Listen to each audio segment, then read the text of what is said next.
Bien, je m'appelle Gabi Mouesca et je viens du Pays Basque. Vous avez entendu ce matin une voix importante de Corse. Vous parlez justement de ce lien entre la lutte dite antiterroriste et la Corse. Je voudrais vous dire quelques mots concernant ce lien entre l'antiterrorisme et le Pays Basque. Parce qu'il y a plusieurs décennies aujourd'hui que le Pays Basque est un laboratoire, je parle bien de laboratoire en matière de politique antiterroriste, ou dite antiterroriste.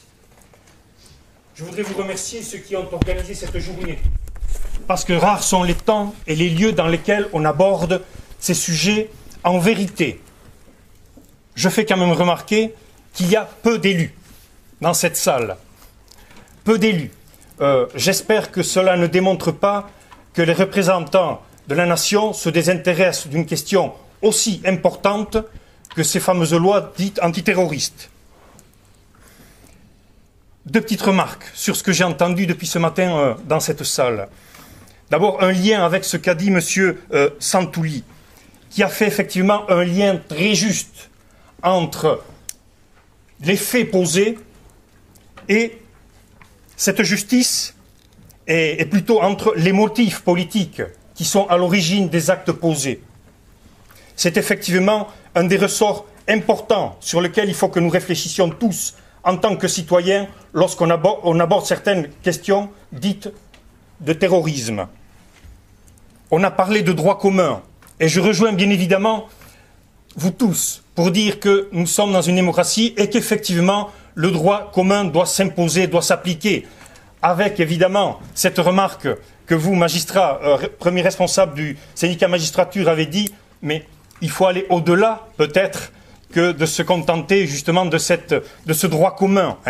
On est en droit, presque en devoir, de se poser les questions sur les fondamentaux de ce droit commun aujourd'hui appliqué. Je veux vous parler d'actualité. Nous avons eu affaire à des spécialistes de ces questions-là.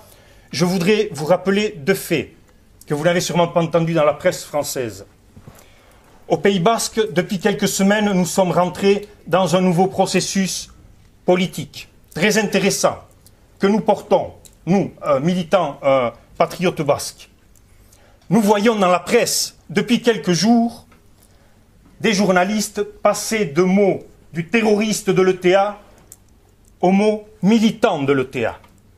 Voilà. Après plus de 50 ans de lutte, 50 ans de stigmatisation, de diabolisation des militants de l'ETA, des militants basques qui luttaient pour la liberté de leur pays, eh bien aujourd'hui, parce que nous sommes rentrés dans un nouveau processus, parce qu'il y a des personnalités politiques, nationales et internationales qui ont pris leurs responsabilités, eh bien aujourd'hui, le diabolisé de l'ETA devient militant de l'ETA. Et je puis parier avec chacun d'entre vous que dans 10, dans 20, dans 30 ans, dans les livres d'histoire, on ne parlera pas de terroristes de l'ETA, mais on parlera de résistants basques. Résistants basques.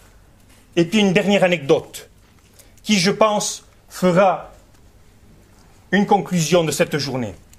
Depuis plusieurs jours, au-delà des 4 jours, vous avez à la prison de Montchoconin, c'est à quelques dizaines de kilomètres d'ici, c'est, j'allais dire, au cœur de la mer des droits de l'homme, de la patrie des droits de l'homme, il y a 4 hommes qui sont en grève de la faim. Et pourquoi sont-ils en grève de la faim? Eh bien, parce qu'un des leurs, qui est prisonnier à Montchoconin, a eu un enfant, il y a quelques semaines, avec une dame qui l'a visité. Et effectivement, ils ont eu un enfant dans un cadre, j'allais dire, hors légalité, parce que vous ne pouvez pas avoir d'enfant dans les prisons françaises. Et eux ont procréé un enfant en prison. La juge Levert, Madame Levert, juge antiterroriste français, n'accorde pas l'autorisation de permis pour ce bébé. N'accorde pas de permis de visite pour un bébé. Voilà la toute-puissance. Voilà ce que provoque aujourd'hui, entre autres, ces justices dites antiterroristes. Voilà quel acte abominable est capable de faire aujourd'hui quelqu'un qui prend des décisions en notre nom. Je terminerai par une dernière chose. Pour recadrer un petit peu ces questions d'antiterrorisme. Les combats que nous menons au Pays Basque, mais c'est la même chose en Corse. On lutte pour un droit.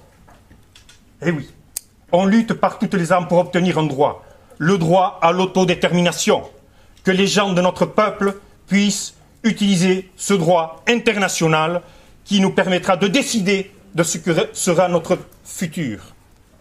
Et terminer sur une dernière chose, le meilleur barrage aux lois antiterroristes, le meilleur barrage à ce que produisent ces lois iniques, c'est la prise de responsabilité des personnes politiques, de ceux qui se revendiquent responsables politiques dans ce pays et ailleurs.